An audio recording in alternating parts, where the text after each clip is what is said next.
شهر رمضان الذي أنزل فيه القرآن هدى للناس وبينات من الهدى والفرقان. السلام علیکم ورحمۃ اللہ وبرکاتہ. نحمده ونصلی علی رسولہ الکریم، اما بعد فاعوذ باللہ من الشیطان الرجیم. بسم اللہ الرحمن الرحیم. رب اشرح لی صدری ویسر لی امری واحلل عقدۃ من لسانی یفقہوا قولی. الحمد للہ سبحانہ هو المبدئ المعید وهو الغفور الودود ذو العرش المجید فعال لما يريد. احمده حمد الشاکرین واشکره فی کل حین ان اللہ هو الرزاق ذو القوة المتین. تمام قسم کی حمد اللہ سبحانہ و تعالیٰ کے لیے ہے جو مخلوقات کی ابتدا کرنے والا اور ان کو دوبارہ جسمانی حالت میں لوٹانے والا ہے. وہ بخشنے والا اور محبت کرنے والا ہے، عرش کا مالک اور بزرگی والا ہے. جو چاہتا ہے وہ کرتا ہے. میں شکر گزاری کرنے والوں کی حمد کی طرح اس کی حمد کرتی ہوں اور ہر آن اس کا شکر ادا کرتی ہوں. بے شک اللہ ہی رزق دینے والا، صاحب قوت اور مضبوط ہے. 23واں پارہ. وَمَا لِيَ لَا أَعْبُدُ الَّذِي فَطَرَنِي وَإِلَيْهِ تُرْجَعُونَ. اور کیا ہے مجھے کہ میں اس کی عبادت نہ کروں جس نے مجھے پیدا کیا اور تم سب اسی کی طرف لوٹائے جاؤ گے. اس سے پیچھے ہم دیکھ چکے ہیں کہ جس قوم کی طرف 3 پیغمبر بھیجے گئے اور انہوں نے سبھی کو جھٹلا دیا، یعنی اس قوم کے لوگوں نے مانا نہیں، تو شہر کے پرلے کنارے سے ایک شخص دوڑتا ہوا آیا اور وہ بولا کہ اے میری قوم، ان رسولوں کی پیروی کرو، ان کی پیروی کرو جو تم سے کوئی اجرت نہیں مانگتے اور ہدایت یافتہ بھی ہیں وہ. اور پھر اس کے بعد وہ اپنی قوم کو کہتا ہے وَمَا لِيَ لَا أَعْبُدُ الَّذِي فَطَرَنِي وَإِلَيْهِ تُرْجَعُونَ. بہت لاجیکل بات کرتا ہے کہ مجھے کیا ہے کہ میں اس کی عبادت نہ کروں جس نے مجھے پیدا کیا. اس کا حق مجھ پر سب سے زیادہ ہے اور تم سب اسی کی طرف لوٹائے جاؤ گے. روایات میں اس شخص کا نام حبیب نجار بتایا گیا ہے.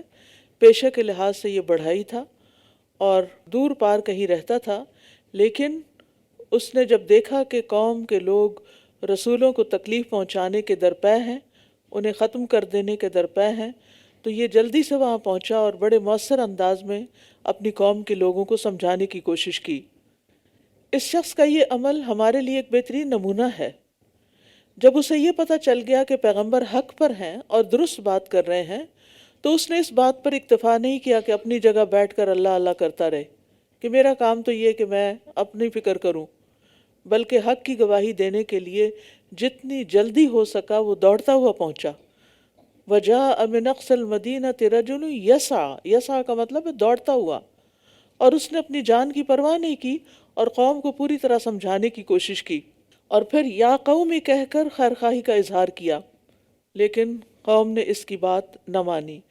ایک اور چیز جو اس کے طرز عمل سے سیکھنے کی ہے کہ اس نے توحید کی دعوت دینے میں حکیمانہ انداز اختیار کیا اور یہ نہیں کہا کہ تم کیوں نہیں اللہ کو مانتے جس نے تمہیں پیدا کیا، بلکہ کیا کہا، میں کیوں نہ اللہ کی عبادت کروں جس نے مجھے پیدا کیا. یعنی بات اپنے اوپر لی اور لوگوں کو اپنی مثال سے سمجھایا. کیا میں اس کے سوا کچھ ایسے معبود بنا لوں کہ اگر رحمان مجھے کوئی نقصان پہنچانے کا ارادہ کر لے تو ان کی شفاعت مجھے کچھ بھی کام نہ آ سکے اور نہ ہی وہ مجھے بچا سکیں. یعنی اللہ کے سوا اگر میں کسی اور کی عبادت کرتا ہوں تو نہ ان کی سفارش میرے کام آئے گی اور نہ ہی ان کا اللہ پہ کوئی زور ہے کہ مجھے اللہ کی سزا سے بچا سکیں. اگر میں ایسا کروں تو بے شک میں تب کھلی گمراہی میں ہوں گا. بے شک میں تمہارے رب پر ایمان لے آیا، پس تم میری بات سنو. اب یہاں کہتا ہے کہ تمہارے رب پر، یعنی وہ صرف میرا رب ہی نہیں، تمہارا رب بھی ہے. اب اس کے بیچ میں یوں پتہ چلتا ہے کہ اگلی آیت سے کہ اس شخص کو مار دیا گیا، یعنی حق بات کہنے والے کو ختم کر دیا گیا. قیل ادخل الجنہ، انہوں نے تو اس کو ختم کر دی، اس کی زندگی، اس کی دنیا، لیکن اللہ سبحانہ تعالیٰ نے اس کو کیا خوشخبری دی. اس سے کہا گیا جنت میں داخل ہو جاؤ. قال یا لیت قومی یعلمون، کہنے لگا اے کاش میری قوم جان لیتی. بما غفر لی ربی وجعلنی من المکرمین، کہ میرے رب نے مجھے بخش دیا اور مجھے باعزت لوگوں میں شامل کر دیا۔ تو اصل کامیابی تو آخرت کی کامیابی ہے۔ جو جنت میں داخل کر دیا گیا وہ دراصل کامیاب ہو گیا، اور یہی اس شخص کے ساتھ معاملہ ہوا۔ اس سے یہ پتہ چلتا ہے کہ شہید جو ہے اس کو، یعنی جو اللہ کی بات کرتے ہوئے اللہ کی راہ میں مارا جائے وہ شہید ہے، اور جو شہید ہوا وہ سیدھا جنت میں جاتا ہے۔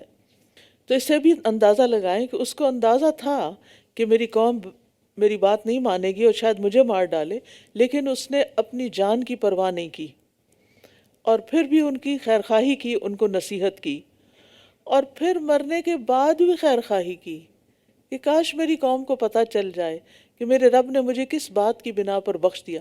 اس نے نہ کوئی نماز پڑھی تھی، نہ کوئی روزہ رکھا تھا، نہ ہی کوئی اور نیکی کا کام ابھی کیا تھا۔ سب سے پہلا کام کیا کیا؟ ایمان لا کر تبلیغ کا کام، لوگوں کو دین کی دعوت کا کام، اور اسی میں وہ ختم ہو گیا۔ ابھی تو اس نے مزید کچھ سیکھا ہی نہیں تھا، لیکن ایک لا الہ الا اللہ کہنے سے ساری زندگی کے گناہ معاف ہو جاتے ہیں۔ اور اگر اخلاص کے ساتھ انسان ایسا کرے اور اس کے بعد اس کی موت واقع ہو جائے تو جنت میں جانے سے اس کو کوئی چیز روک نہیں سکتی، کیونکہ جس کا آخری کلام لا الہ الا اللہ ہو وہ جنت میں جاتا ہے۔ تو مومن ایسا ہی خیرخواہ ہوتا ہے، اور یہی تمنا احد میں جو لوگ شہید ہوئے تھے ان کی تھی کہ ہمارے بعد والوں کو پتہ چل جائے کہ ہم کتنے اچھے حال میں ہیں۔ اور ہمارے لیے سبق کیا ہے کہ لوگوں کی مخالفت کے باوجود، لوگوں کی غلط فہمیوں کے باوجود اور ان کے تکلیف دینے کے باوجود انسان ان کے لیے خیرخواہی کے جذبات ہی دل میں رکھے اور صبر و استقامت کے ساتھ اپنا کام کیے چلے جائے۔ اور اہل مکہ کے لیے اس بات میں پیغام یہ تھا کہ نبی صلی اللہ علیہ وسلم تمہارے لیے ایسے ہی خیرخواہ ہیں جس طرح یہ مرد صالح اپنی قوم کے لیے خیرخواہ تھا۔ اور یہ بھی یاد رکھیے کہ اللہ اپنے دین کا کام کسی سے بھی لے سکتا ہے۔ ضروری نہیں کہ جن کو بات کہی جا رہی ہو، جو سامنے بیٹھے ہوں وہی مانے۔ ہو سکتا ہے کہ دور بیٹھا ہوا کوئی شخص زیادہ بہتر طور پر بات سمجھ جائے اور وہ کام کر لے جو اللہ سبحانہ تعالیٰ اس سے چاہتا ہے۔ اس لیے انسان کو کبھی مایوس نہیں ہونا چاہیے کہ میں اتنی محنت کر رہا ہوں اور میری کوئی بات نہیں سنتا۔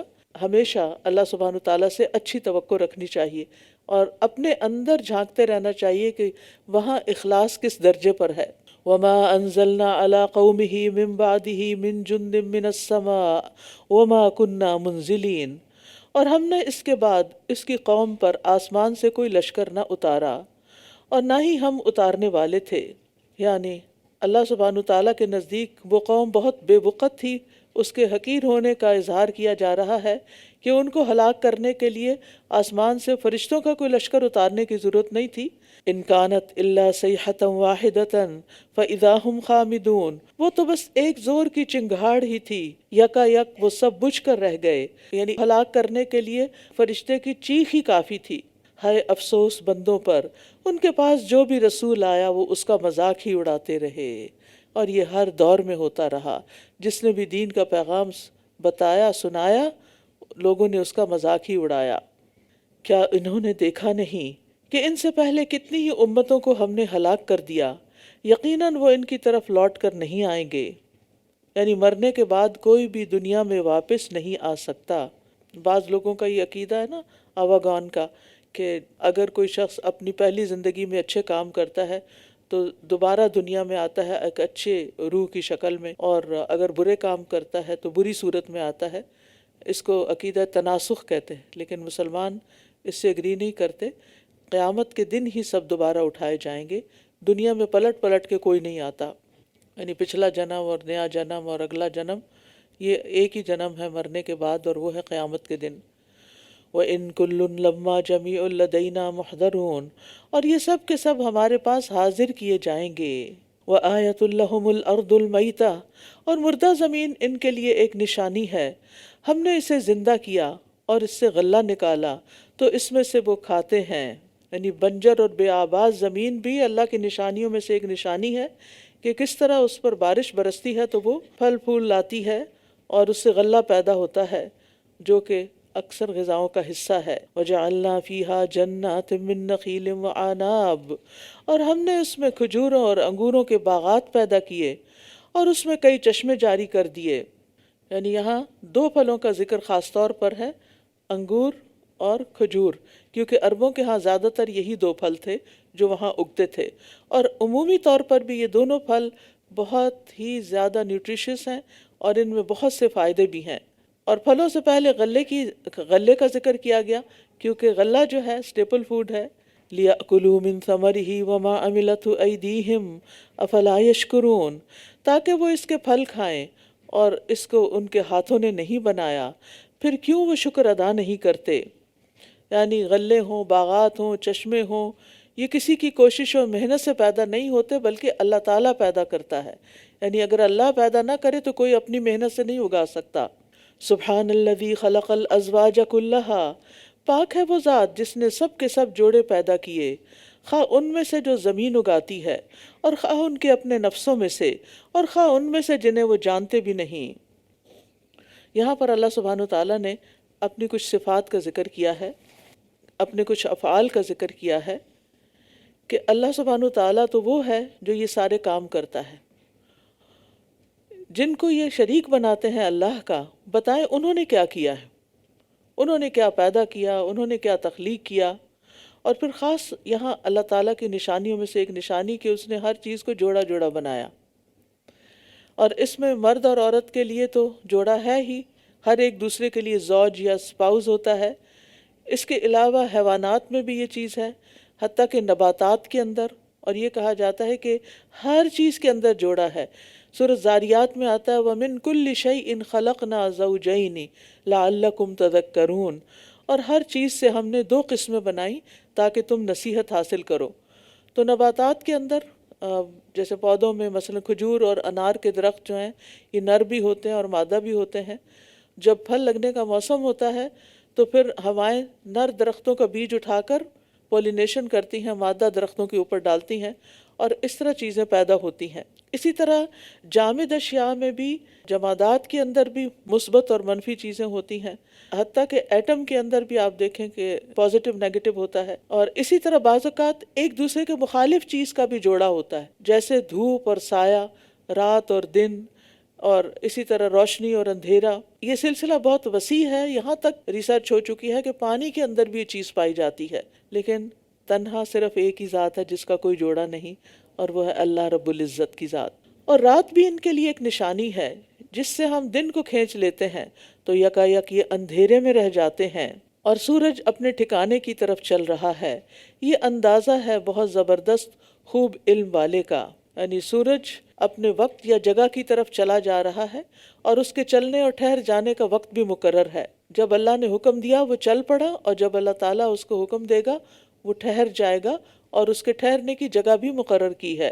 وَالْقَمَرَ قَدَّرْنَاهُ مَنَازِلَ حَتَّى عَادَ كَالْعُرْجُونِ الْقَدِيمِ، اور چاند ہم نے اس کی منزلیں مقرر کر رکھی ہیں یہاں تک کہ وہ دوبارہ پلٹ کر کھجور کی سوکھی پرانی شاخ کی طرح ہو جاتا ہے۔ یعنی چاند ہمیشہ ایک شکل میں نہیں رہتا، بلکہ روزانہ پہلے بڑھتا ہے اور پھر آہستہ آہستہ گھٹتا ہے۔ اللہ تعالیٰ نے اس کی 28 منزلیں مقرر کی ہیں جن میں وہ نظر آتا ہے، پھر 1 یا 2 دن غائب رہ کے دوبارہ طلوع ہو جاتا ہے۔ پہلی رات وہ پتلی ٹیڑھی سی لکیر کی طرح ہوتا ہے جس کی روشنی بھی مدھم ہوتی ہے، پھر بڑھتا ہوا 14ویں رات کو پورا چاند روشن ہو جاتا ہے، پھر گھٹتا ہوا 28ویں رات کو دوبارہ اسی حالت میں پلٹ آتا ہے جس سے اس کا آغاز ہوا تھا، کل ارجون القدیم، جس کو کھجور کی پرانی ٹیڑھی بے رونق ڈنڈی کے ساتھ تشبیہ دی ہے۔ اور لاکھوں سال سے چاند اسی طرح گھٹتا اور بڑھتا ہے، اسی طرح طلوع اور غروب ہوتا ہے۔ تو جو رب ان چیزوں کو اتنے ڈسپلن میں رکھے ہوئے ہے، اس کے لیے انسان کو دوبارہ پیدا کرنا اور اس کا حساب لینا کچھ مشکل نہیں۔ پھر فرمایا للشمس ينبغي لها ان تدرك القمر، سورج کے لائق نہیں کہ وہ چاند کو جا پکڑے، اور نہ رات دن سے سبقت کرنے والی ہے، اور سب کے سب ایک مدار میں تیر رہے ہیں۔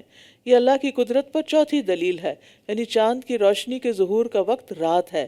یہ نہیں ہو سکتا کہ رات کو جب چاند چمک رہا ہو تو اچانک سورج بھی طلوع ہو جائے کہیں سے، ایسا نہیں ہوتا۔ اور یہ بھی نہیں ہو سکتا کہ ابھی دن کا کچھ حصہ باقی ہو اور اچانک رات آ جائے۔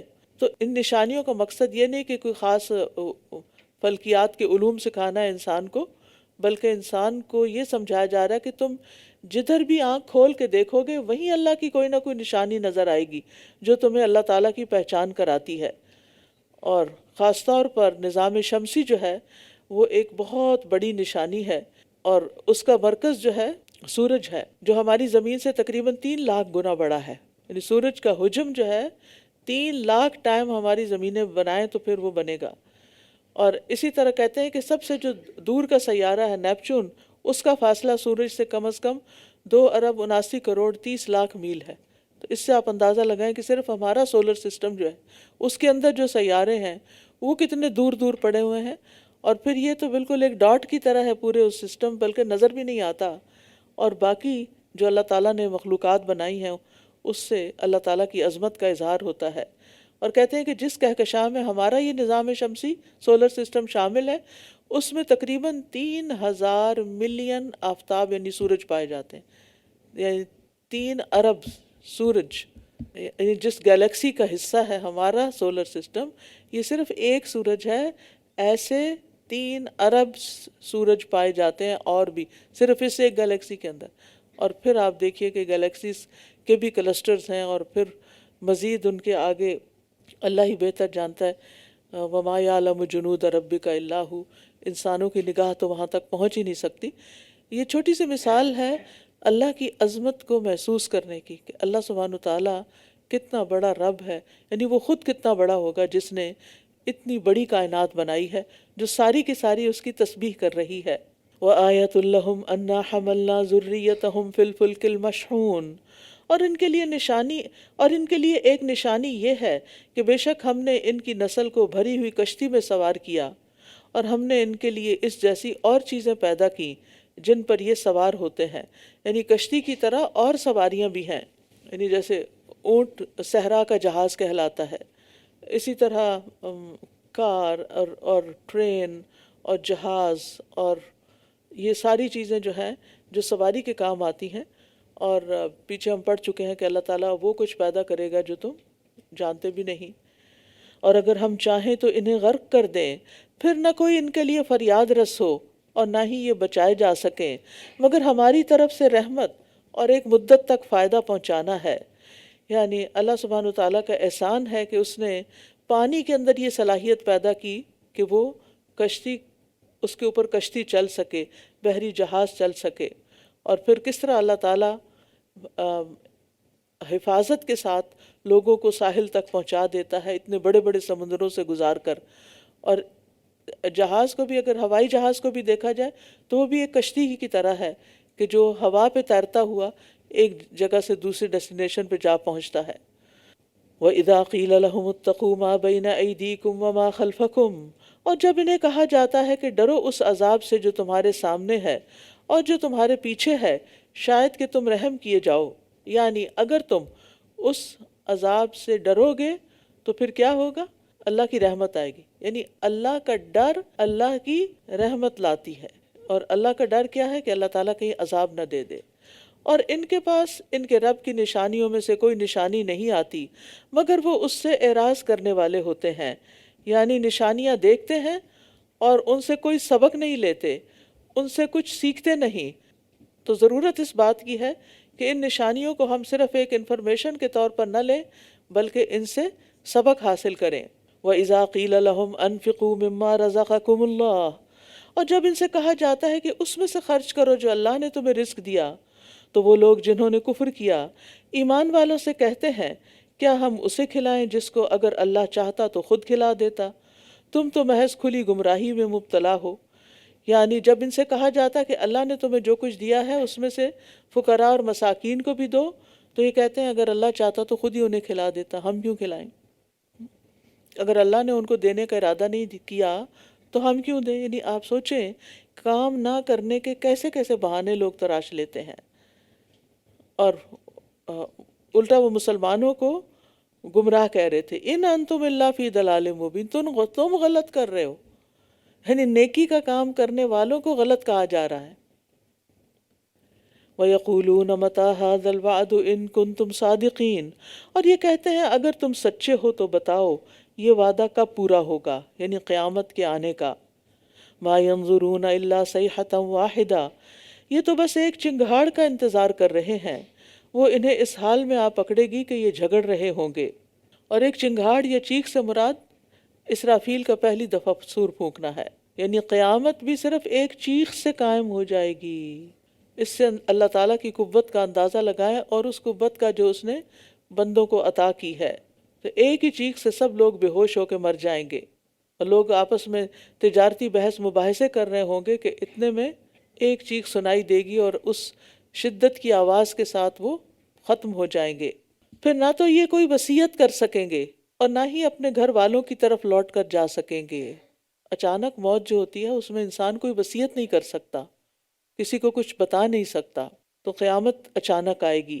اور جب سور میں پھونکا جائے گا تو یکا یک یہ قبروں سے نکل کر اپنے رب کی طرف تیزی سے دوڑ رہے ہوں گے، یعنی ایک سور سے ختم ہو جائیں گے اور دوسری چیخ سے جاگ اٹھیں گے اور اپنی قبروں سے نکل کر تیزی کے ساتھ میدان حشر کی طرف دوڑ رہے ہوں گے جہاں ان کا حساب کتاب ہوگا۔ کہیں گے ہائے افسوس ہم پر، کس نے ہمیں ہماری خوابگاہوں سے اٹھا دیا۔ یہ وہی چیز ہے جس کا رحمان نے وعدہ کیا تھا اور رسولوں نے سچ کہا تھا، یعنی آخرت کے عذاب کے مقابلے میں قبر کی زندگی ان کو آرام گاہ لگے گی، خواب گاہ لگے گی۔ یہ تو بس اس سے ہی پتہ چلتا ہے کہ قبر میں انسان یعنی یا تو آرام میں سوتا ہے یا تکلیف میں ہوتا ہے۔ یہ تو بس ایک ہی چنگھاڑ ہوگی، سو یکا یک وہ سب کے سب ہمارے پاس حاضر کر دیے جائیں گے۔ بس آج کے دن کسی نفس پر کچھ بھی ظلم نہ کیا جائے گا، اور تم تو بس وہی بدلہ دیے جاؤ گے جو تم کیا کرتے تھے۔ ہم سب کو بھی اپنا محاسبہ کرنا چاہیے، جائزہ لینا چاہیے کہ جو کچھ ہم کرتے رہتے ہیں اس کا ہمیں کیا صلہ ملے گا یا کیا ملنا چاہیے۔ سوچئے، کوئی بھی کام کر لیں نا تو اس کے بعد آپ سوچیں کہ اس کے بدلے مجھے کیا ملے گا۔ چلے اگر اچھا کام کیا ہے پھر تو انسان ایک اچھا گمان رکھتا ہے، اچھی امید رکھتا ہے، لیکن اگر کوئی بیکار کام کیا جو نہیں کرنا چاہیے تھا تو اس پر جب ہم یہ اپنے آپ سے سوال کریں گے کہ اچھا اس کا کیا بدلہ ملے گا، تو جواب کیا ہوگا؟ کیونکہ یہاں پر فرمایا نا وَلَا تُجْزَوْنَ إِلَّا مَا كُنْتُمْ تَعْمَلُونَ، تمہیں وہی دیا جا رہا ہے جو تم کر کے آئے ہو، تمہارے ہی اعمال کا بدلہ ہے۔ اور اگر ہم کسی کے ساتھ برا کریں، دھوکہ کریں، خیانت کریں تو اس کے بعد ہم کیا امید رکھیں کہ اس کے بدلے میں ہمیں کیا ملے گا؟ کیونکہ اللہ کا انصاف تو بے لاگ ہے نا۔ تو اس محاسبے سے، اپنا جائزہ لیتے رہنے سے انشاءاللہ ہمارے اندر اللہ تعالیٰ وہ صلاحیت پیدا کر دے گا کہ جس میں ہم سوچ سمجھ کے عمل کرنے والے ہوں گے۔ ان اصحاب الجنت اليوم فی شغل فاکہون، بے شک جنت والے آج کے دن ایک شغل میں خوش ہو رہے ہوں گے۔ نبی صلی اللہ علیہ وسلم نے فرمایا بے شک اللہ عز و جل قیامت والے دن جنت کو بلائے گا، وہ زینت اور سجاوٹ اور نمائش اور آرائش کے ساتھ آئے گی، بہت سجی بنی۔ پھر اللہ تعالیٰ اعلان کرے گا میرے وہ بندے کہاں ہیں جنہوں نے میرے راستے میں قتال کیا اور ان سے قتال کیا گیا، انہیں میرے راستے میں تکلیفیں دی گئیں اور انہوں نے میرے راستے میں جد و جہد کی، تم جنت میں داخل ہو جاؤ۔ وہ بغیر حساب کے جنت میں داخل ہو جائیں گے، یعنی اللہ کی راہ میں قربانیاں کرنے والوں کو جنت میں بے حساب داخل کر دیا جائے گا۔ ہم وازواجہم فی ظلال علی الارائک متکئون، وہ اور ان کی بیویاں سایوں میں مسہریوں پر تکیے لگائے ہوئے ہوں گے، ان کے لیے اس میں بکثرت پھل ہوں گے اور ان کے لیے وہ سب کچھ ہوگا جو وہ طلب کریں گے۔ سلام قولا من رب الرحیم، رب رحیم کی طرف سے انہیں سلام کہا جائے گا، یعنی اللہ تعالیٰ کی طرف سے جنتیوں کو سلام اور اللہ تعالیٰ کا دیدار بھی ہوگا، ہر لحاظ سے سلامتی۔ یہ ایک ایسا تحفہ اور ایسی نعمت ہوگی کہ جس سے بڑا کوئی تحفہ نہیں ہوگا، کہ سلامتی، امن، چین، سکون، اور یہ دنیا میں تو ہے ہی نہیں۔ یعنی آپ سارے کام اپنے ختم کر لیتے ہیں، آپ کو آرام کی ضرورت ہوتی ہے، آپ آرام کے لیے اپنے بیڈ پہ جاتے ہیں، سونے کی کوشش کر رہے ہیں، نیند نہیں آ رہی، اچھا کسی طرح نیند آئی، اچانک کہیں سے کوئی آواز سنی، کوئی فون کی بیل بج گئی، کسی نے دھڑ سے دروازہ کھول دیا، آپ کی نیند کہاں گئی؟ اور پھر رات کو سوتے وقت کیسے کیسے خوف لاحق ہوتے ہیں بعض اوقات۔ اچھا ایسا کبھی ہو نا کہ کوئی بھی چیز اوور ویلمنگ ہو جائے، بار بار دل دماغ پہ آئے، سونے نہ دے، تو سبحان اللہ والحمد للہ ولا الہ الا اللہ واللہ اکبر کی تسبیح پڑھا کریں۔ وامتازوا اليوم ایھا المجرمون، وامتازوا اليوم ایھا المجرمون، اور اے مجرموں آج کے دن تم الگ ہو جاؤ۔ جنتیوں کی تکریم کے بعد اب جہنمیوں سے گفتگو کی جا رہی ہے کہ دنیا میں تم جنتیوں کے ساتھ رہتے تھے، لیکن آج تمہارا ان سے کوئی تعلق نہیں، کیونکہ تمہارے اور ان کے اعمال میں بہت فرق ہو گیا تھا، تمہارے اور ان کے ایمان میں فرق تھا۔ وہ ماننے والے تھے اور تم ماننے والے نہیں تھے، وہ نماز ادا کرنے والے تھے اور تم ادا کرنے والے نہیں تھے، وہ روزے رکھنے والے تھے اور تم روزے نہیں رکھتے تھے، وہ زکوٰۃ دیتے تھے تم زکوٰۃ نہیں دیتے تھے، وہ حج کرتے تھے تم حج نہیں کرتے تھے، وہ لوگوں کی خدمت کرتے تھے اور تم اس کام کے لیے آگے نہیں بڑھتے تھے۔ یعنی جنت میں جو کام لے جانے والے ہیں ان کی زندگی اس سے بالکل اپوزٹ تھی۔ تو بھلے ایک گھر میں رہتے ہوں، ہسبینڈ وائف ہوں، بچے ہوں، اگر اس دین پر نہیں جس کا اللہ نے تقاضا کیا ہے تو پھر یہ محبتیں اور یہ ساتھ صرف دنیا تک کے لیے، آگے ان کو سیپریٹ کر دیا جائے گا۔ الم اعہد الیکم یا بنی آدم اللہ تعبدوا الشیطان انہ لکم عدو مبین، اے بنی آدم کیا میں نے تمہیں یہ تاکید نہ کی تھی کہ تم شیطان کی عبادت نہ کرنا، بے شک وہ تمہارا کھلا دشمن ہے۔ اس سے عہد سے مراد عہد الست ہے جو حضرت آدم کی پشت سے نکالنے کے وقت لیا گیا تھا، یا وہ وصیت ہے جو پیغمبروں کی زبانی لوگوں کو کی جاتی رہی۔ تو یہاں پر اللہ تعالیٰ نے ہمیں روکا کس چیز سے؟ شیطان کی عبادت یعنی اطاعت کرنے سے، اس کے وسوسے قبول کرنے سے، کیونکہ وہ کھلا دشمن ہے اور اس نے قسم کھا رکھی ہے کہ میں انسانوں کو ضرور گمراہ کر کے اپنے ساتھ جہنم میں لے جاؤں گا۔ وَأَنِ اعْبُدُونِي هَذَا صِرَاطٌ مُسْتَقِيمٌ، اور یہ کہ تم میری عبادت کرنا یہی سیدھا رستہ ہے، اور یقیناً اس نے تم میں سے بہت سی مخلوق کو گمراہ کر دیا، کیا پھر بھی تم عقل سے کام نہیں لیتے تھے؟ یہی وہ جہنم ہے جس کا تم وعدہ دیے جاتے تھے، آج کے دن اس میں داخل ہو جاؤ، اس لیے کہ تم کفر کیا کرتے تھے۔ الیوم نختم علی افواہہم وتکلمنا ایدیہم وتشہد ارجلہم بما کانوا یکسبون، آج ہم ان کے منہ پر مہر لگا دیں گے اور ان کے ہاتھ ہم سے کلام کریں گے اور ان کے پاؤں اس کمائی کی گواہی دیں گے جو وہ کیا کرتے تھے۔ منہ پر مہر لگانے کی ضرورت کیوں پیش آئے گی؟ کیونکہ تاکہ وہ بولنے کی طاقت سے محروم ہو جائیں، لیکن اللہ سبحانہ تعالیٰ دوسرے اعضاء کو زبان دے دے گا، ہاتھ بولیں گے، پاؤں بولیں گے کہ ہم نے فلاں فلاں فلاں دن فلاں فلاں کام کیا تھا، اور انسان کے اعضاء قیامت کے دن انسان کے خلاف گواہی دیں گے۔ قیامت کے دن ایک شخص آئے گا اور کہے گا، اے میرے رب، میں تجھ پر، تیری کتابوں پر، تیرے رسولوں پر ایمان لایا اور میں نے نماز پڑھی، اس سے جس قدر ہوگا اپنی نیکی کی تعریف کرے گا کہ میں نے بہت نیکیاں کی۔ پھر اللہ تعالیٰ فرمائے گا، ہم ابھی تیرے خلاف گواہ بھیجتے ہیں، پھر اس کے منہ پر مہر لگا دی جائے گی، اس کی ران، اس کا گوشت، اس کی ہڈیوں سے کہا جائے گا بولو، پھر اس کی ران، اس کا گوشت، اس کی ہڈیاں اس کے اعمال کی گواہی دیتے ہوئے بولیں گی کہ اس نے کیا کیا کام کیے تھے اور کیسے کیے تھے۔ اور اگر ہم چاہیں تو ان کی آنکھوں کو مٹا دیں، پھر یہ راستے کی تلاش میں دوڑیں تو یہ کیسے دیکھ سکیں گے، اور اگر ہم چاہیں تو انہیں ان کی جگہوں پر ہی مسخ کر دیں تو نہ یہ آگے چلنے کی استطاعت رکھتے ہوں اور نہ یہ پلٹ سکیں۔ مسخ کا مطلب ہے کہ انسان کی شکل انسان کے علاوہ کسی اور شکل میں بدل دینا، جیسے پچھلی قوموں کو بندر اور خنزیر بنایا گیا تھا تو وہ مسخ ہوئے تھے، یا صرف شکل نہیں، پورے کا پورا بندر یا پورے کا پورا خنزیر وغیرہ بنا دیا جانا، اور یا پھر کسی کو پتھر بنا دینا، اسٹیچو، انسان کو ادھر ہی جہاں ہے وہیں پتھر کے مجسمے بن جائیں۔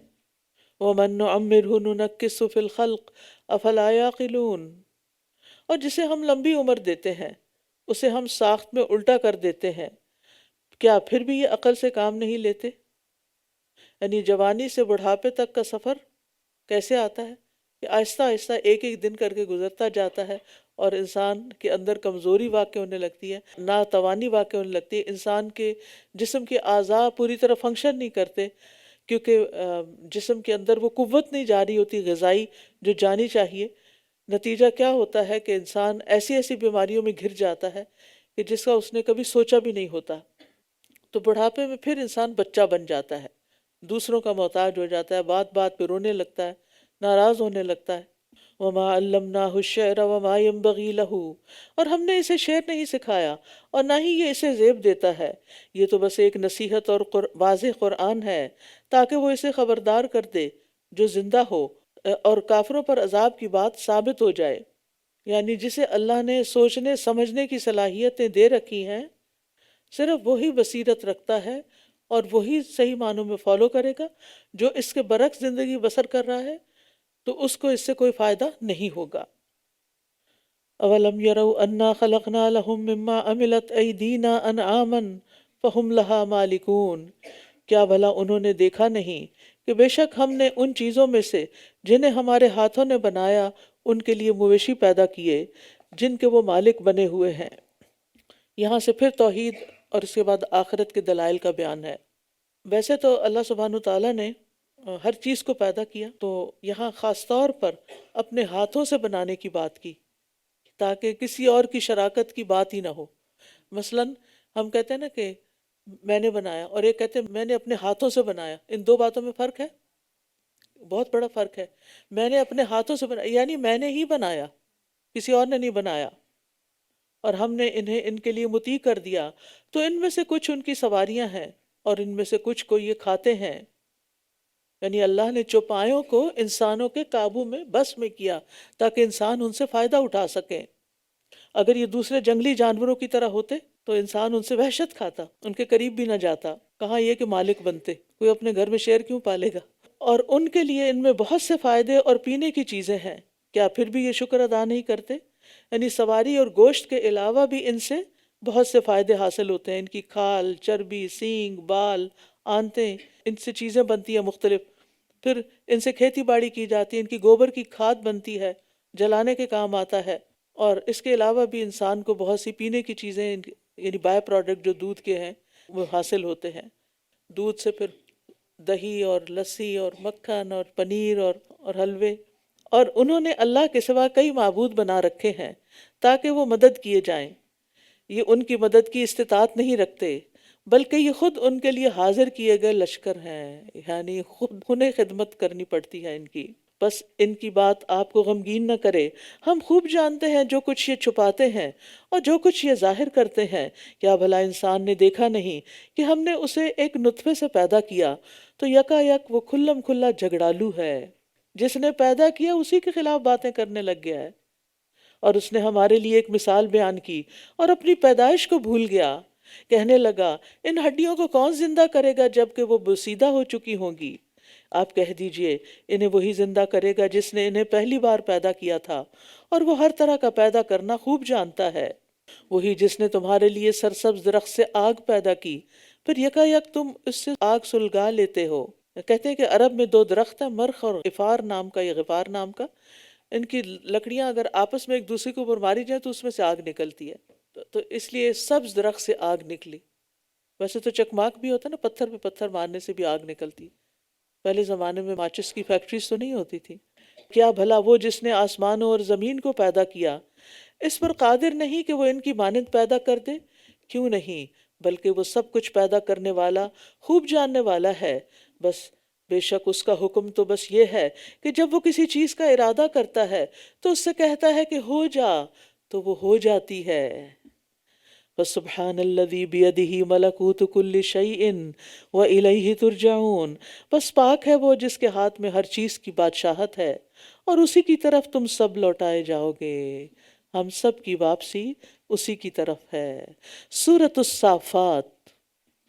بسم اللہ الرحمن الرحیم۔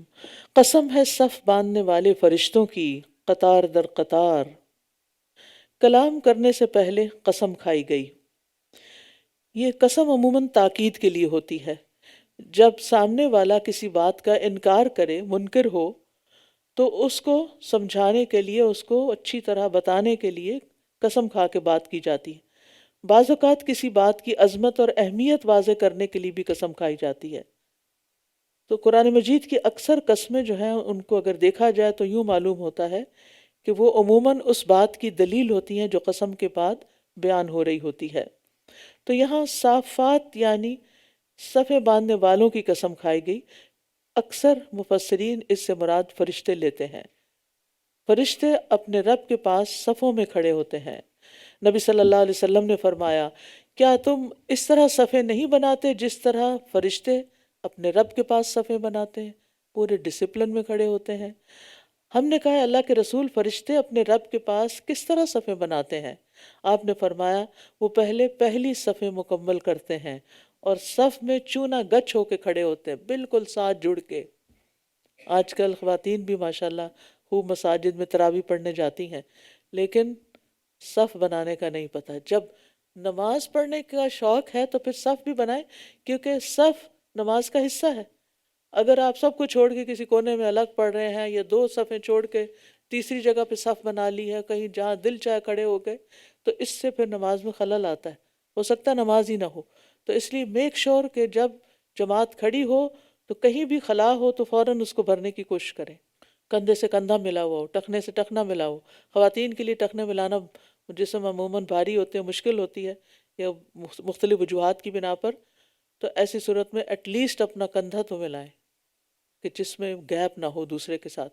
اور یہ بھی ہوتا ہے کہ جب سجدے میں جاتے ہیں تو پھر گیپ ہو جاتا ہے، تو اس میں بھی انسان اپنی طرف سے اعتدال اختیار کرے کہ بہت بڑا گیپ نہ ہو۔ اور یاد رکھیے، دلوں کی درستگی کا انحصار بھی صفوں کی درستگی پر ہے۔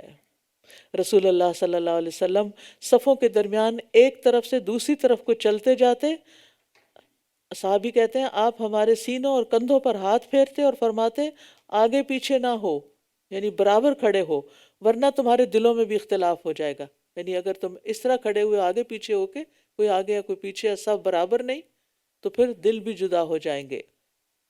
اور آپ فرمایا کرتے تھے بے شک اللہ پہلی صفوں میں آنے والوں پر رحمت نازل کرتا ہے، اور اس کے فرشتے پہلی صف والوں کے لیے دعائیں کرتے ہیں۔ یہ مردوں کے لیے، عورتوں کے لیے پچھلی صفیں پسندیدہ، لیکن اگر جگہ خالی ہے تو صرف اس لیے کہ پیچھے زیادہ بہتر ہے میں پیچھے چلی جاؤں، یہ درست نہیں۔ جو پہلے آئے وہ پہلی صفیں بنائے، اور پھر جو بعد میں آتے جائیں وہ پیچھے کی صفیں بنائیں۔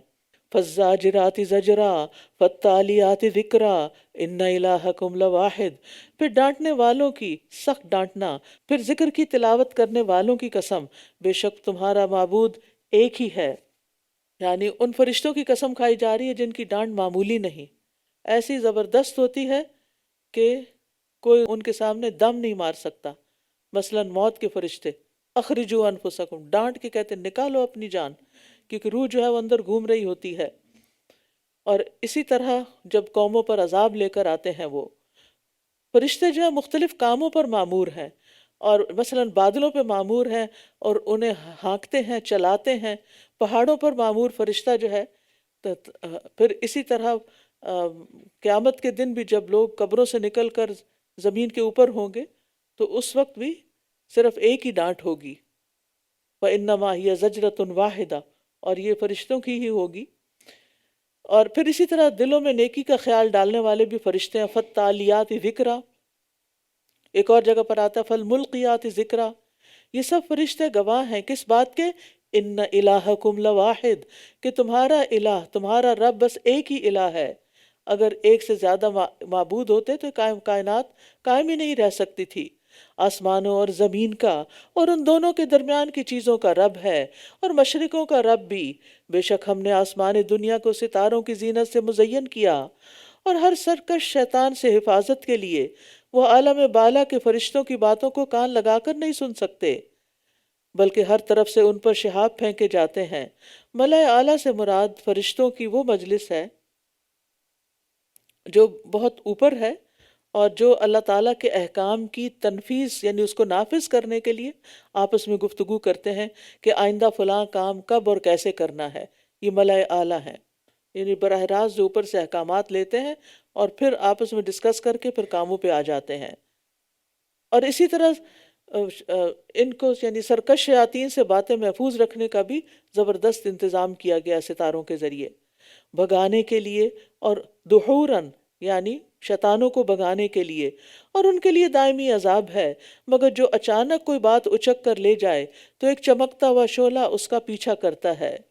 یعنی شیاطین جب آسمان سے کوئی خبریں چوری کرتے ہیں، ملائے اعلیٰ کی بات سننے کی کوشش کرتے ہیں، تو ان کے پیچھے شعلے پڑتے ہیں۔ تو آپ ان سے پوچھئے کیا یہ زیادہ سخت ہیں پیدائش میں یا وہ جنہیں ہم نے پیدا کیا؟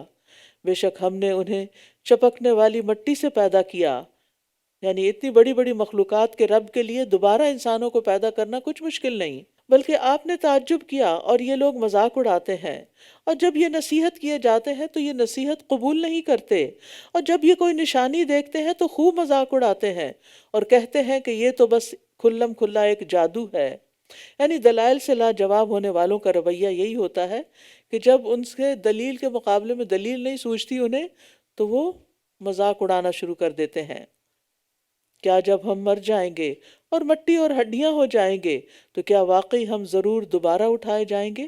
کیا بھلا ہمارے پہلے آباء و اجداد بھی؟ کہہ دیجئے ہاں، اور تم ذلیل و خوار بھی ہوگے. بے شک وہ تو بس ایک ہی ڈانٹ ہوگی تو یکا یک یہ دیکھ رہے ہوں گے اور کہیں گے ہائے افسوس ہم پر، یہ تو بدلے کا دن ہے، یہ وہی فیصلے کا دن ہے جسے تم جھٹلایا کرتے تھے. اکٹھا کر دو ان سب کو جنہوں نے ظلم کیا اور ان کے ساتھیوں کو بھی اور انہیں بھی جن کی یہ عبادت کیا کرتے تھے اللہ کے سوا، پس جہنم کے راستے کی طرف ان کی رہنمائی کر دو. پس جہنم کے راستے کی طرف ان کی رہنمائی کرو. اب یہاں پر ظالم اور ان کی ازواج سے مراد بیویاں بھی ہو سکتی ہیں، اور اسی طرح ازواج سے مراد وہ جوڑے یا وہ لوگ، ان لوگوں کے گروہ جو ایک جیسے جرم کرتے تھے، جیسے قاتلوں کو اکٹھا کر دیا جائے، زانیوں کو اکٹھا کر دیا جائے، مشرکوں کو اکٹھا کر دیا جائے. یعنی قیامت کے دن ایک جیسے عمل کرنے والے لوگ ایک جگہ ہوں گے، قرآن والے قرآن والوں کے ساتھ اکٹھے ہوں گے انشاءاللہ. تو آپ سوچ لیجئے کہ سب سے زیادہ آپ کی زندگی میں کیا چیز اہم ہے اور سب سے زیادہ کس بنا پر آپ کی دوستی ہے، یعنی قرآن کی بنا پر یا دنیا کے کسی مقصد کی بنا پر. قتادہ کہتے ہیں ہر وہ شخص جس نے ان کے عمل جیسے عمل کیے ہوں گے وہ انہی کے ساتھ ہوں گے، لائک مائنڈڈ.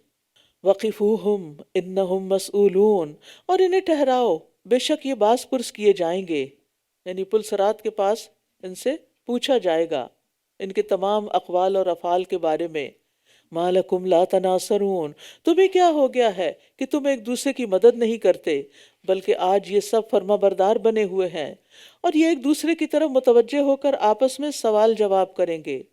کہیں گے بے شک تم تو ہمارے پاس ہماری دائیں جانب سے آتے تھے. یمین کا مطلب دایاں ہاتھ بھی ہوتا ہے، اگر دایاں ہاتھ مراد ہے تو قوت مراد ہوگی کہ قوت سے آتے تھے، زور زبردستی کر کے ہمیں گمراہ کرتے. اور یمین کا مطلب اگر قسم لیا جائے تو مطلب یہ ہے کہ تم قسمیں کھا کھا کر اپنے آپ کو ہمارا خیرخواہ ظاہر کرتے تھے اور ہمیں اپنے رستے پر لے گئے. وہ کہیں گے بلکہ تم ایمان والے ہی نہ تھے اور ہمارا تم پر کوئی زور نہ تھا، بلکہ تم خود ہی سرکش لوگ تھے. بس ہم پر ہمارے رب کی بات سچ ثابت ہو گئی، بے شک ہم ضرور عذاب کا مزہ چکھنے والے ہیں. سو ہم نے تمہیں بہکایا، بے شک ہم خود ہی بہکے ہوئے تھے. بے شک یہ سب اس دن عذاب میں باہم شریک ہوں گے. بے شک ہم مجرموں کے ساتھ اسی طرح کا سلوک کرتے ہیں. بے شک یہ ایسے لوگ تھے جب ان سے کہا جاتا تھا کہ اللہ کے سوا کوئی معبود نہیں تو یہ تکبر کرتے تھے اور کہتے تھے کیا ہم اپنے معبودوں کو ایک مجنون شاعر کی خاطر چھوڑ دیں؟ بلکہ وہ تو حق لے کر آیا ہے اور اس نے سب رسولوں کی تصدیق کی ہے. یقیناً تم ضرور دردناک عذاب کا مزہ چکھنے والے ہو اور تم صرف اسی کا بدلہ دیے جاؤ گے جو تم کیا کرتے تھے، سوائے اللہ کے خالص کیے ہوئے بندوں کے. اولئک لہم رزق معلوم فواکہ وہم مکرمون فی جنات النعیم، یہی وہ لوگ ہیں جن کے لیے طے شدہ رزق ہے، ہر قسم کے پھل، اور وہ عزت و اکرام دیے جائیں گے نعمتوں کے باغات میں، راحتوں کے باغات میں، فی جنات النعیم. یاد رکھیے جنت میں چیزیں لذت کے لیے ہوں گی، پیٹ بھرنے کے لیے نہیں. وہاں کے تمام کھانے حتیٰ کہ گوشت وغیرہ بھی مزے کے لیے ہوگا، کیونکہ جنت میں نہ کسی کو بھوک لگے گی نہ پیاس، جو دل چاہے گا کھائیں گے لیکن اس کو انجوائے کریں گے. دنیا میں تو یہ ہوتا ہے نا، جب بھوک پیاس نہیں ہوتی اور کوئی کچھ آفر کرے تو دل گھبرا جاتا ہے کہ نہیں اب اور نہیں کھا سکتے، دل نہیں ہے. اور پھر آپ دیکھیے کہ اتنی خوبصورت بات کی گئی وَهُمْ مُكْرَمُونَ، یعنی لذتیں صرف کھانے پینے، عیش و آرام، اچھے گھر میں رہنے سے نہیں ملتی، بلکہ انسان کی ایک اور ضرورت بھی ہوتی ہے اور وہ ہے عزت.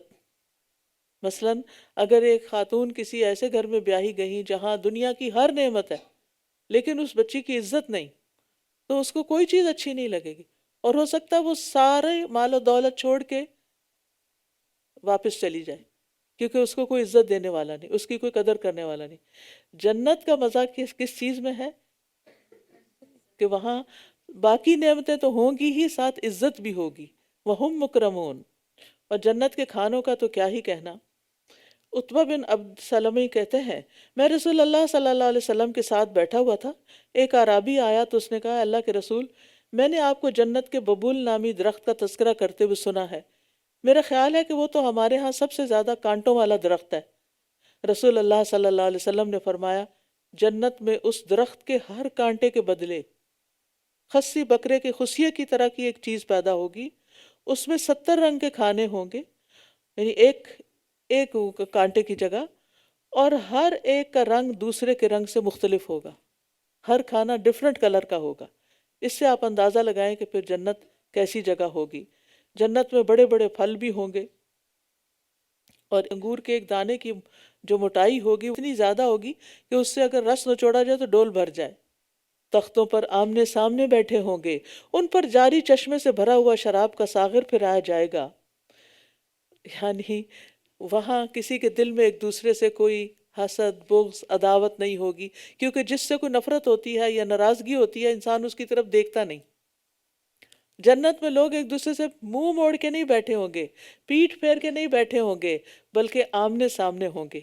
اب یہ جنت کی نعمتوں میں سے ایک اور نعمت ہے کہ انسان کے لیے اس کے دوست بھی ہوں گے، اور ان کے ساتھ وہ بیٹھ کے بات چیت بھی کرے گا۔ جیسے آپ دیکھیں نا کہ آپ کے گھر میں کوئی مہمان آتا ہے، کوئی دوست آتا ہے، آپ اس کو اپنے سٹنگ روم میں لے جاتے ہیں، ڈرائنگ روم میں لے جاتے ہیں، اور پھر آرام دہ نشستوں پر آمنے سامنے بیٹھ کے خوب بات چیت کرتے ہیں، تو آپ انجوائے کرتے ہیں، کچھ کھانا پینا بھی ہو رہا ہے تو کچھ بات چیت بھی۔ تو جنت میں بھی اسی طرح سب ایک دوسرے کے سامنے بیٹھ کر بات چیت بھی کریں گے، محبت کا اظہار کریں گے، کھائیں پیئیں گے، انجوائے کریں گے۔ کیونکہ اگر کھانا پینا بھی ہو اور عزت بھی ملی ہوئی ہو لیکن تنہائی ہو، نہ کوئی آئے نہ کوئی جائے، تو پھر ایسی زندگی میں کیا لطف ہے، جس کا ایکسپیرینس یہاں اکثر لوگ کر رہے ہیں کہ گھر بھی بنا لیے، دنیا کی ہر نعمت لے آئے، لیکن کوئی بات کرنے والا نہیں، کوئی مخلص دوست نہیں۔ دوست بھی ہوں عام طور پر تو عموماً کیا ہوتے ہیں جن کو اللہ کی خاطر محبت کرنی نہیں آتی اور صرف دنیا کی خاطر آپ سے ملتے ہیں، پھر اگر آپ کے پاس دنیا میں کوئی کمی ہو جاتی ہے تو چھوڑ جاتے ہیں، ان کے اندر بھی وہ خلوص نہیں ہوتا۔ لیکن جو ایمان والے دوست ہوتے ہیں، یعنی ایمان کے ساتھ دوستی ہوتی ہے، وہ تو مرنے کے بعد بھی ختم نہیں ہوتی، وہ تو مرنے کے بعد بھی دوسروں کے لیے دعائیں کرتے رہتے ہیں، ان کو یاد رکھتے ہیں، کبھی بھی نہیں بھولتے۔ اور پھر وہاں خاص طور پر جنت کی شراب کا ذکر کیا گیا، کیسی ہوگی؟ بیضاء لذۃ للشاربین، جو سفید ہوگی، پینے والوں کے لیے لذت کا باعث ہوگی، نہ اس سے سر درد ہوگی اور نہ وہ اس سے عقل زائل کیے جائیں گے۔ شراب کے قدرتی چشمے ہوں گے، وَأَنْهَارٌ مِّنْ خَمْرٍ لَذَّةٍ لِلشَّارِبِينَ، اور کئی نہریں شراب کی ہوں گی جو پینے والوں کے لیے باعث لذت ہوں گی۔ اور ان کے پاس نگاہیں نیچی رکھنے والی بڑی بڑی آنکھوں والی عورتیں ہوں گی، گویا کہ وہ چھپا کر رکھے ہوئے انڈے ہوں، یعنی لذتوں کی تکمیل کے لیے پاکیزہ بیویاں بھی ہوں گی، اور ان کی شکل بھی بہت خوبصورت ہوگی۔ خاص طور پر ان کے جو یعنی کہ ان کی آنکھوں کی خوبصورتی کا ذکر کیا گیا ہے۔ فَأَقْبَلَ بَعْضُهُمْ عَلَى بَعْضٍ يَتَسَاءَلُونَ، پھر وہ ایک دوسرے کی طرف متوجہ ہو کر باہم سوال کریں گے۔ ان میں سے ایک کہنے والا کہے گا دنیا میں میرا ایک ساتھی تھا، قرین تھا۔ قرین کہتے ہیں ساتھی یا دوست کو جو ہم عمر ہو یا آپ کی جیسی صفات اس کے اندر ہوں، ایک جیسی ڈگری ہے، ایک جیسی جاب ہے، یعنی آپس میں بہت کچھ ملتا جلتا ہے۔ تو جنت میں جانے والا ایک اپنا واقعہ سنائے گا، بڑا دلچسپ واقعہ ہے۔ وہ کہتا ہے کہ میرا دنیا میں ایک ساتھی تھا، میرا کلیگ تھا، وہ کہا کرتا تھا کیا تم بھی قیامت کی تصدیق کرنے والوں میں سے ہو؟ تم مانتے ہو کہ قیامت آئے گی؟ اور آپ دیکھیں کہ آج کل ہمارے بچوں کو ایسے ہی سوال سننے پڑتے ہیں کیا جب ہم مر جائیں گے اور مٹی اور ہڈیاں ہو جائیں گے تو کیا واقعی ہم ضرور بدلہ دیے جائیں گے؟ ہمیں ہمارے اعمال کا بدلہ دیا جائے گا؟ وہ کہے گا کیا تم جہنم میں جھانک کر دیکھنا چاہو گے؟ پس وہ جھانکے گا تو وہ اسے جہنم کے درمیان میں دیکھے گا، حالانکہ ہزاروں میل کا فاصلہ ہوگا جنت اور جہنم کے بیچ میں، لیکن وہاں لوگوں کی نگاہیں بھی تیز ہوں گی، اور اب کی جو ویڈیو کالز وغیرہ نے تو اس معاملے کو سمجھنا اور آسان کر دیا ہے۔ تو وہ جو آخرت کا انکاری شخص تھا، جو اس کا کلیگ تھا، وہ اس کو جہنم کی بیچ درمیان میں نظر آئے گا۔ اب ان کی آپس میں بات چیت شروع ہو جائے گی۔ قالت اللہ ان کدت لتردین، وہ کہے گا اللہ کی قسم قریب تھا کہ تو مجھے بھی ہلاک کر دیتا، یعنی میرا بھی عقیدہ بگاڑ دیتا، اور اگر میرے رب کا فضل نہ ہوتا تو ضرور میں بھی جہنم میں حاضر کیے جانے والوں میں سے ہوتا۔ اور کس طرح اللہ نے اس کو بچا لیا۔ تو جنتیوں کا اپنے ثابت قدم رہنے پر اللہ کا احسان یاد کرنا سمجھ میں آتا ہے۔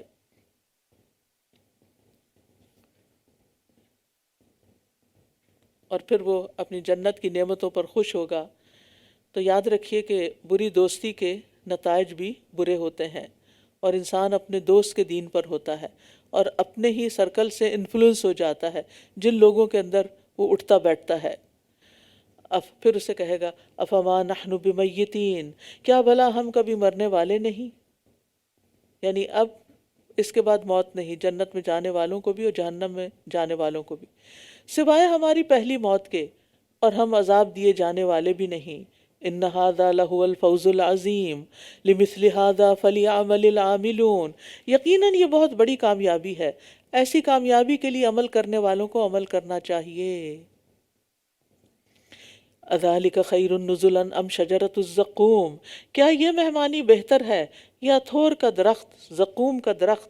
بے شک ہم نے اسے ظالموں کے لیے ایک فتنہ بنا رکھا ہے، بے شک وہ ایسا درخت ہے جو جہنم کی تہ سے نکلتا ہے، اس کے خوشے ایسے ہیں گویا کہ وہ شیطانوں کے سر ہوں۔ یعنی جہنمیوں کی مہمانی کے لیے زقوم کا درخت ہے، جس کا یعنی انتہائی ناگوار اس کی بو ہے اور انتہائی ناگوار ذائقہ ہے، لیکن وہی ان کو کھانے کو ملے گا، اور اسے شیطان سے تشبیہ بھی دی گئی، شیطان کے سر سے۔ اور بعض مفسرین نے کہا کہ اس سے مراد یعنی شیطان کا لفظ سانپ کے لیے بھی استعمال ہوتا ہے، تو جیسے سانپوں کے سر ہوتے ہیں اس طرح وہ بھی اس درخت کے اندر پھل ہوں گے۔ فَإِنَّهُمْ لَآكِلُونَ مِنْهَا فَمَالِئُونَ مِنْهَا الْبُطُونَ، بس بے شک یہ ضرور اس میں سے کھانے والے ہیں، پھر اس سے پیٹ بھرنے والے ہیں۔ یعنی اگرچہ انتہائی کڑوا اور انتہائی کانٹوں بھرا اور گندا سا پھل ہوگا، لیکن پھر انہیں بھوک بھی اتنی ستائے گی کہ وہ وہی کھائے چلے جائیں گے۔ پھر ان کے لیے اس کے اوپر یقیناً کھولتے پانی کی آمیزش ہوگی، یعنی پینے کو پھر ابلتا پانی ملے گا، اس پر مجبور کیا جائے گا، اور جو پیٹ کاٹ کے رکھ دے گا ان کا۔ ثم ان مرجعهم الى الجحیم، پھر بے شک ان کی واپسی اسی جہنم کی طرف ہوگی، بے شک انہوں نے اپنے آباء و اجداد کو گمراہ پایا تو وہ انہی کے نقش قدم پر دوڑائے چلے جاتے ہیں، اور یقیناً ان سے پہلے کے اکثر لوگ بھی بھٹک گئے تھے، اور بلا شبہ ہم نے ان میں بھی کئی خبردار کرنے والے بھیجے تھے۔ سو آپ دیکھیے ان ڈرائے جانے والوں کا انجام کیسا ہوا، سوائے اللہ کے خالص کیے ہوئے بندوں کے۔ وَلَقَدْ نَادَانَا نُوحٌ فَلَنِعْمَ الْمُجِيبُونَ، اور یقیناً نوح نے ہمیں پکارا، سو ہم کتنے اچھے جواب دینے والے ہیں۔ یعنی ان کی پکار ہم نے سن لی، ان کی دعا قبول کر لی، اور ہم نے اسے اور اس کے گھر والوں کو بہت بڑی مصیبت سے نجات دی، اور ہم نے اس کی اولاد ہی کو باقی رہنے والا بنا دیا، اور بعد والوں میں ہم نے اس کا ذکر خیر باقی رکھا۔ سلام علی نوح فی العالمین، سلام ہو نوح پر تمام جہان والوں میں، بے شک ہم نیکی کرنے والوں کو اسی طرح بدلہ دیتے ہیں، بے شک وہ ہمارے مومن بندوں میں سے تھا۔ پھر ہم نے دوسروں کو غرق کر دیا، اور بے شک اسی نوح کے گروہ میں سے ابراہیم بھی تھا، جب وہ اپنے رب کے پاس سلامت دل کے ساتھ آیا، قلب سلیم کے ساتھ، جس میں نہ شرک ہوتا ہے، نہ شک، نہ منافقت، نہ حسد، نہ بغض، نہ سرکشی، ہر روگ سے پاک دل۔ جب اس نے اپنے باپ اور اپنی قوم سے کہا تم کس چیز کی عبادت کرتے ہو؟ کیا تم اللہ کو چھوڑ کر گھڑے ہوئے معبودوں کو چاہتے ہو؟ یعنی جن کو تمہارے ہاتھوں نے خود گھڑ لیا ہے۔ تو رب العالمین کے بارے میں تمہارا کیا گمان ہے؟ تو اس نے ستاروں کی طرف ایک نظر دیکھا، پھر کہنے لگا بے شک میں تو بیمار ہوں۔ ستاروں کی طرف دیکھا جاتا ہے غور و فکر کے لیے، بات کرتے کرتے انسان دور دیکھنے لگتا ہے، گویا کسی چیز پہ توجہ کر رہا ہے، کوئی غور طلب معاملہ ہے۔ تو ابراہیم علیہ السلام نے کچھ دیر اوپر دیکھا اور پھر سوچا اور کہا کہ میری طبیعت ٹھیک نہیں، میں نہیں جا سکتا۔ چنانچہ وہ اس سے پیٹھ پھیر کر واپس چلے گئے۔ پھر وہ چپکے سے ان کے معبودوں کی طرف گیا اور کہنے لگا کیا تم کھاتے نہیں ہو؟ تمہیں کیا ہو گیا ہے کہ تم بولتے بھی نہیں ہو؟ کیونکہ مندر میں بتوں کے سامنے طرح طرح کے کھانے اور پھل اور مٹھائیاں رکھے ہوئے تھے، لیکن وہ کھا ہی نہیں رہے تھے جن کے لیے رکھے ہوئے تھے۔ معمولی جانور بھی چیزیں جو اس کے آگے رکھی جائے کھا جاتا ہے، اور انسانوں نے کس کو معبود بنا لیا؟ بے جان پتھر کو، جسے کھانا بھی نہیں آتا، تو انسان اس کو پوجے، کتنی حیرت کی بات ہے۔ پھر وہ دائیں ہاتھ سے مارتے ہوئے ان پر پل پڑا، تو وہ سب تیز دوڑتے ہوئے اس کی طرف متوجہ ہوئے۔ یعنی ابراہیم علیہ السلام نے جب بت توڑ دیے اور قوم کے لوگ میلے سے واپس آئے تو وہ دوڑتے ہوئے ابراہیم علیہ السلام کے پاس آئے، کیونکہ ان کا حال دیکھ کر انہیں سمجھ آ گئی کہ پیچھے تو یہی تھے اور کسی نے نہیں کیا، انہوں نے ہی کیا جو کیا ہے۔ اس نے کہا کیا تم ان کی عبادت کرتے ہو جنہیں تم خود تراشتے ہو، حالانکہ اللہ ہی نے تمہیں پیدا کیا ہے، اور اسے بھی جو تم کرتے ہو۔ انہوں نے کہا اس کے لیے ایک عمارت بناؤ، پھر اسے دہکتی ہوئی آگ میں ڈال دو۔ تو انہوں نے اس کے ساتھ ایک چال چلنے کا ارادہ کیا، مگر ہم نے انہی کو سب سے نچلا کر دیا۔ اس نے کہا بے شک میں تو اپنے رب کی طرف جانے والا ہوں، وہ ضرور میری رہنمائی کرے گا۔ یعنی جب کسی جگہ پر اب رہنا مشکل ہو جائے دین کی وجہ سے تو پھر ہجرت کی جاتی ہے۔ تو ابراہیم علیہ السلام اب اپنے وطن سے نکل کھڑے ہوئے ہیں، کہتے ہیں میں جا رہا ہوں، میرا رب مجھے بتائے گا کہ میں نے کس طرف کو جانا ہے، جہاں میں اپنے رب کی عبادت کر سکوں، توحید پر قائم رہ سکوں۔ تو جب وہ نکلے تو ان کے ساتھ ان کی بیوی سارہ اور ان کے بھتیجے لوط بھی تھے۔ رب ہب لی من الصالحین فبشرناہ بغلام حلیم، اے میرے رب مجھے صالحین میں سے ایک بچہ عطا کر۔ تو ہم نے اسے ایک بہت بردبار لڑکے کی خوشخبری دی، صرف بیٹے کی نہیں، غلام حلیم۔ حلم میں کیا چیزیں شامل ہوتی ہیں؟ ورداہ، صبر، اچھا اخلاق، حوصلے کی وسعت اور زیادتی کرنے والوں سے درگزر۔ تو اللہ تعالیٰ نے ان کی دعا قبول کر لی اور ان کو اسماعیل علیہ السلام عطا کیے۔ پھر جب وہ اس کے ساتھ دوڑ دھوپ کی عمر کو پہنچا، کہا اے میرے بیٹے، بے شک میں نے خواب میں دیکھا ہے کہ میں تمہیں ذبح کر رہا ہوں، تو بتاؤ تمہاری کیا رائے ہے؟ اس نے کہا اے میرے ابا جان، جو آپ کو حکم دیا گیا ہے کر ڈالیے، انشاءاللہ آپ ضرور مجھے صبر کرنے والوں میں سے پائیں گے۔ ابراہیم علیہ السلام جب نکلے تو انہوں نے راستے میں ان کو ایک مشکل پیش آئی۔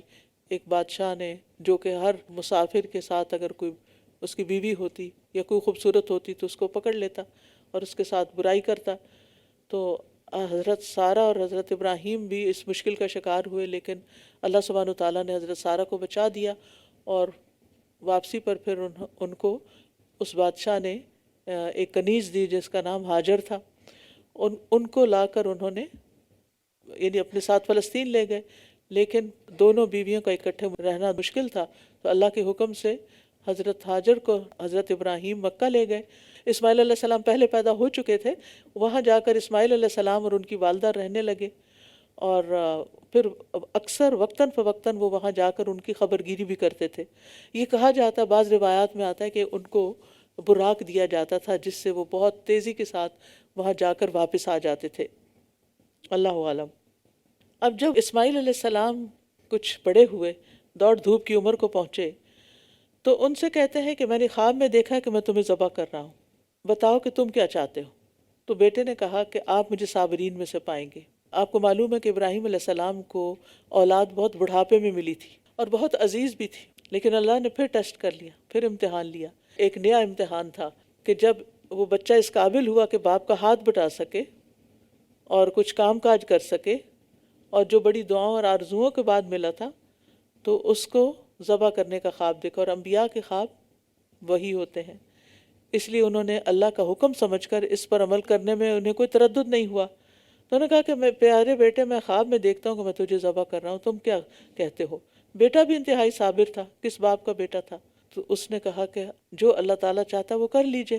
تو کہتے ہیں مسند احمد کی روایت میں آتا ہے، جب ابراہیم علیہ السلام نے اسماعیل علیہ السلام سے بات کی تو انہوں نے اس وقت سفید قمیص پہنی ہوئی تھی اور کہنے لگے ابا جان اس کے علاوہ میرے کوئی کپڑے نہیں جن میں آپ مجھے کفن دے سکیں، اس لیے ان کپڑوں کو آپ اتار لیجئے تاکہ بعد میں آپ مجھے ذبح کرنے کے بعد اسی میں کفن دے کے دفنا دیں۔ یعنی اس حد تک وہ اطاعت گزار تھے۔